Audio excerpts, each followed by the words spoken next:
جس پر کہ ان سب چیزوں کو لا کر پھر مرکوز کیا گیا. علمت نفس ما احضرت، لیکن سورہ انفطار میں صرف 4 آیتوں کے بعد وہ مضمون آیا اور زیادہ کھل گیا. وہی ترتیب یہاں ہے.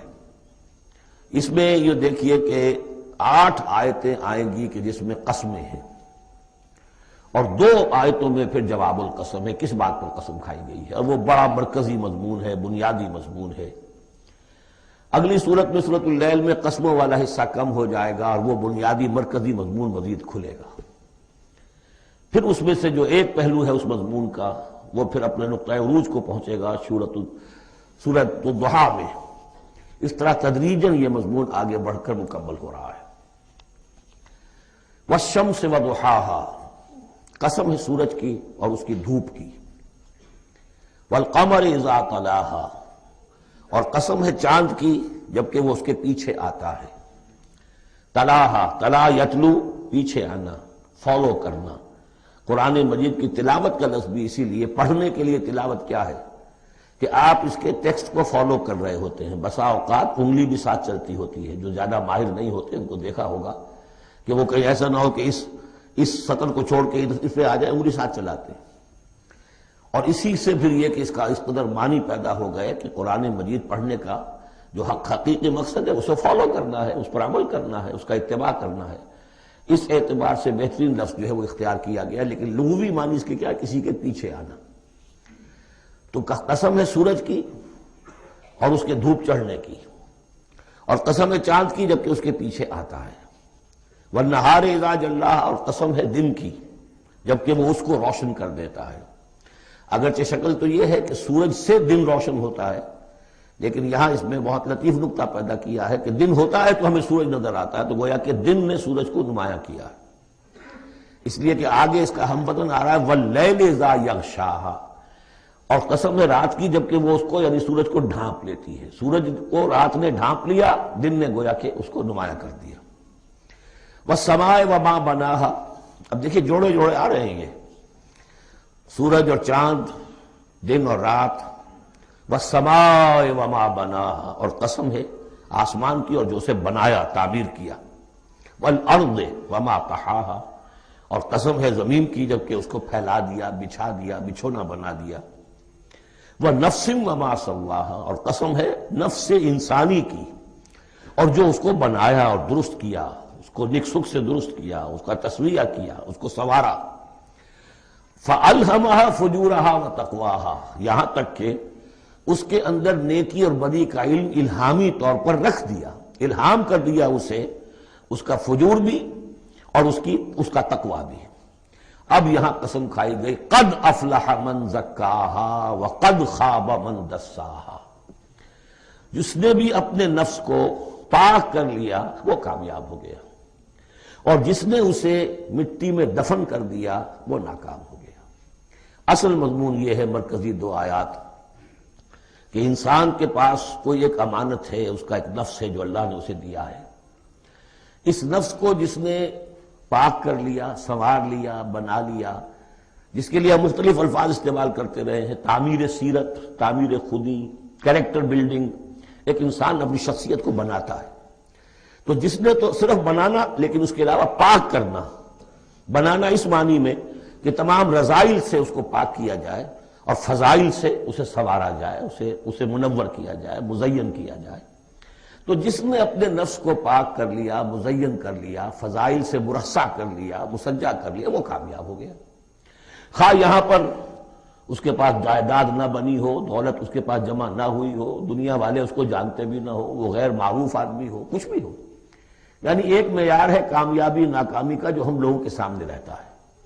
کامیاب کون ہے؟ زیادہ پیسے والا، زیادہ دولت والا، جو زیادہ پروفیشن میں شائن کر گیا، بزنس میں آگے نکل گیا، کسی بھی اعتبار سے. لیکن اس میں زور ہے قد افلح من زکاھا، اصل میں کامیابی اور فلاح تو اس کی ہے. اور یہ فلاح کے لفظ پر ہم غور کر چکے ہیں سورہ مومنون کے شروع میں کہ یہی جو انسان کی اندرونی شخصیت ہے، انا یا خودی، جسے ہم کہتے ہیں سیلف، جس کو کہ پروفائڈ نے سیلف قرار دیا ہے، اس سیلف کو اپنی اڈ اور لیبیڈو کے تسلط سے آزاد کرانا اور پھر اس کو بلڈ کرنا، اس کو ڈیولپ کرنا، تعمیر خودی. یہی علامہ اقبال کا فلسفہ ہے. تو یہ ایسے ہی ہے کہ جیسے کہیں خزانہ تھا، آپ نے کھود کر اس میں سے خزانہ نکالا.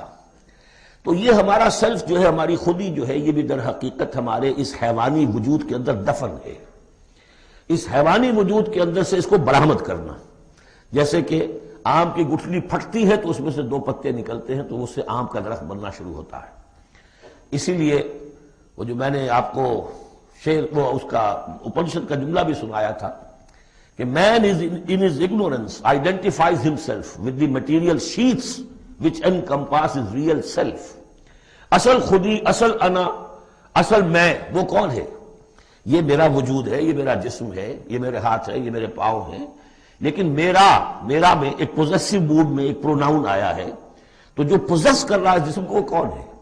وہ ایک اس کی اندرونی لطیف شخصیت ہے. اسے انا سے، خودی سے، سیلف سے تعبیر کرتے ہیں. اور در حقیقت وہ عبارت ہے اس روح سے کہ جو اللہ تعالیٰ نے پھونکی ہے اس میں، وَنَفَخْتُ فِيهِ مِن رُوحِي. تو اس مٹی کے ڈھیر میں اس روح کو ڈالا گیا ہے. اس کو برآمد کرنا اور اس کو بنانا اور سنوارنا، یہ ہے اصل کام انسان کا. جو اس میں کامیاب ہو گیا وہ کامیاب ہو گیا. اور دسا یدسو ہم پڑھ چکے ہیں کہ جب کسی شخص کے ہاں اس زمانے میں، اس معاشرے میں کوئی خوشخبری آتی تھی کہ بچی پیدا ہو گئی ہے، تو ایک تو منہ چھپاتا پھرتا تھا وہ کہ بیٹی ہو گئی، میں بیٹی کا باپ شمار ہوں گا، اور سوچتا رہتا تھا کہ اسے میں اپنے پاس رکھوں. ام یدسھا فی التراب، یا اسے جا کے میں مٹی میں دباؤں. تو دسا یدسو، دبا دینا. تو یہ ہے کہ جس نے اپنی اس خودی کو اسی حیوانی وجود میں دبا دیا، ختم کر دیا، قد خاب من دساھا، وہ ناکام ہو گیا. اب اس حقیقت پر ایک تو میں نے آپ کو نوٹ کرایا تھا کل کہ سورۃ الاعلیٰ پڑھتے ہوئے میں نے کہا تھا کہ بعض مضامین جو ہے جو ان صورتوں میں آ رہے ہیں وہ سورۃ الاعلیٰ میں ان کی اصل جڑ پڑ چکی ہے. اور اس کی آخری 6 آیتیں جو ہیں وہ کیا ہے؟ قد افلح من تزکا وذکر اسم ربہ فصلی بل تؤثرون الحیاۃ الدنیا والآخرۃ خیر وابقی ان ھذا لفی الصحف الاولی صحف ابراہیم وموسیٰ. قد افلح من تزکا، جس نے پاکیزگی حاصل کری وہ کامیاب ہو گیا. یہاں اسے مزید کھولا کہ اس کا برعکس کیا ہے؟ قد افلح من زکاھا وقد خاب من دساھا. اس پر گواہیاں لائی گئی ہیں کہ جیسے تمہیں پوری اس کائنات میں تضادات نظر آتے ہیں، رات ہے، دن بھی ہے، آسمان ہے بلند، زمین ہے پست. بالکل اسی طریقے سے انسان کا معاملہ بھی یہ ہے کہ اگرچہ ویسے تو شکل و صورت میں سب تقریباً ایک جیسے انسان ہیں، ہیومن بینگز ہیں، لیکن 2 مختلف قسم کے راستوں پر یہ چل رہے ہیں. ایک راستہ وہ ہے کہ یہی حیوانی نفسانی خواہشات اور اسی کے اندر پوری زندگی جو ہے گزار دی اور اپنے اس اصل روح ربانی کو، اپنی اصل امانت الہیہ کو دبا دیا، گویا کہ چلتے پھرتی قبر بن گئے. اس کے لیے حیوان انسان چل رہا ہے، لیکن وہ انسان جو ہے وہ روحانی وجود اس کا، وہ اس کے اندر دفن ہو چکا ہے. تو قد خواب من دساھا قد افلح من زکاھا، اس پر یہ ساری قسمیں کھائی گئیں. سورج ہے تو اس کے ساتھ چاند ہے، دن ہے تو اس کے ساتھ رات ہے، اسی طریقے سے آسمان ہے تو اس کے ساتھ زمین ہے. اور یہ جو نفس انسانی ہے اسے اللہ نے بڑا سنوارا ہے، بنایا ہے. اس نفس کے اندر بھی ایک ودیت کر دیا ہے نیکی اور بدی کا شعور. یہاں لفظ روح نہیں آیا، نوٹ کر لیجئے اسے، وَنَفْسٍ وَمَا سَوَّاهَا، یعنی جو یہ نفس انسانی ہے اس کے اندر بھی ایوولوشن ہوئی ہے. یہ نفس جو ہے اڈ یا لیبیڈو، یہ گدھے میں بھی ہے، کتے میں بھی ہے، گھوڑے میں بھی ہے، شمپنزی میں بھی ہے، لیکن یہ سارا نفس کا بھی تو ایوولوشن ہوا ہے. اس ایوولوشن کا جو مرتبہ آیا ہے انسان میں آ کر وہ یہ ہے کہ انسان میں اس کے اندر ایک حس پیدا ہو گئی ہے، مورل سینس، کہ کچھ چیزوں کو وہ سمجھتا ہے کہ یہ بری ہیں، کچھ چیزیں اچھی ہیں. اور یہ اتنا یونیورسل کانسیپٹ ہے کہ جس کو یوں سمجھیے جس معاشرے میں جائیے سچ بولنا اچھا ہے، جھوٹ بولنا برا ہے. یہ کبھی ایسا نہیں ہوا کسی نے کہا ہو کہ جھوٹ بولنا اچھا ہے، سچ بولنا برا ہے. وعدہ کر کے پورا کرنا اچھا ہے، وعدہ خلافی کرنا برا ہے. جو شخص وعدہ خلافی کر رہا ہوتا ہے وہ بھی جانتا ہے کہ میں برا کام کر رہا ہوں، میرا اس کا ضمیر اس وقت اس کو ملامت کر رہا ہوتا ہے، جس کی قسم کھائی گئی ہے. لا اقسم بیوم القیامہ ولا اقسم بالنفس اللوامہ. یہ تمہارے اپنے اندر جو ہے مائی کانشنس از پنچنگ می، بھائی، کہ تمہارے اندر ایک اخلاقی حص ہے. یہ اخلاقی حص نفس انسانی میں ودیت شدہ ہے. روح میں جو کچھ ہے وہ تو اور بڑی شے ہے. روح انسانی میں تو معرفت خداوندی ہے اور محبت خداوندی ہے، دونوں چیزیں روح انسانی کے اندر موجود ہیں. ابھی یہاں سے نفس کی بات ہو رہی ہے. جیسے عالم خلق کے تمام جو مظاہر ہیں ہم کو بیان کیا جا رہا ہے، سورج اور چاند عالم خلق کی چیزیں، عالم امر کی نہیں ہیں. رات اور دن عالم خلق کی چیزیں ہیں، آسمان اور زمین عالم خلق کی چیزیں ہیں. نفس بھی عالم خلق کی شے ہے، روح ہے عالم امر کی شے. تو نفس انسانی بھی نفس حیوانی سے ممتاز ہے بئی معنی کہ اس میں وہ ایک مورل سینس موجود ہے جس کی بنا پر اس کے اندر یہ شعور ہے ودیت شدہ، الہام شدہ، الہمہا، الہام کر دیا اس میں کہ کچھ چیزوں کو وہ جانتا ہے یہ خیر ہیں اور کچھ کو جانتا ہے یہ شر ہے. اسی لیے قرآن مجید نے کثرت سے جو لفظ استعمال کیا ہے وہ معروف اور منکر. معروف وہ جو جانی پہچانی شے نفس انسانی جانتی ہے کہ یہ چیز اچھی ہے. منکر وہ جس سے کہ نفس انسانی اباح کرتا ہے یہ کیا ہے، یہ نہیں ہونا چاہیے. یہ فطرت اس کے اندر موجود ہے سرشت کے اندر. اب مرحلہ صرف یہ ہے کہ جب یہ بنیادی بیج تو اللہ نے تمہارے نفس میں ڈال دیا، اب اسے پروان چڑھانا تمہارا کام ہے. اسے آگے بڑھاؤ، پروان چڑھاؤ عمل صالح سے.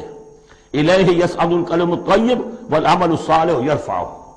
اچھا کلام ہو، اچھی بات ہو، اس کے اندر اوپر اٹھنے کی، اللہ کی طرف بڑھنے کی صلاحیت تو ہے، لیکن عمل صالح اس کے ساتھ ہوگا تو وہ اوپر اٹھے گا. تو یہ جو بھی پوٹینشل ہے انسانی فطرت کا، تو قد افلح جس نے وہ محنت کی، مشقت کی، اس نے اپنی اس اصل انسانی شخصیت کو برآمد کیا، اس مٹی کے ڈھیر میں سے بنایا، اسے ایک بڑا درخت بنا دیا، تناور درخت بنا دیا جس میں وہ پھل لگے ہیں جو ہم سورہ تغابن میں پڑھ رہے ہیں، وہ کامیاب ہو گیا. اور جس نے اس کو دبائے رکھا وہ مٹی ہی کی زندگی میں، اور جو جسمانی وجود ہے اسی کے تقاضوں کو پورا کرنے میں لگا رہا، وہ غائب ہو گیا، ناس.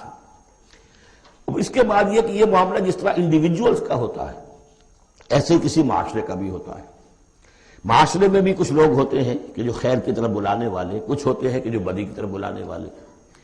جس طریقے سے فرد کے اندر موجود ہے، اسی طریقے سے پھر اس کے اندر بھی اگر ایک قوم کا اجتماعی ضمیر جو ہے وہ زندہ رہے اور امر بالمعروف نہی عن المنکر کا فریضہ وہاں سر انجام دیا جاتا رہے تو معاشرے کی خیر ہوگی.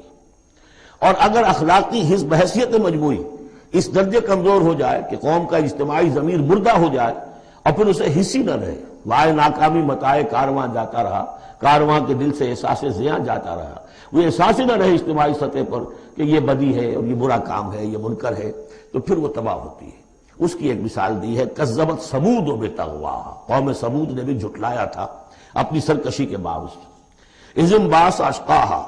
جب ان کا جو سب سے شقی انسان تھا وہ کھڑا ہوا اور اس نے پھر اونٹنی کو جو اللہ تعالیٰ نے بطور معجزہ دی تھی اس نے ہلاک کر دیا.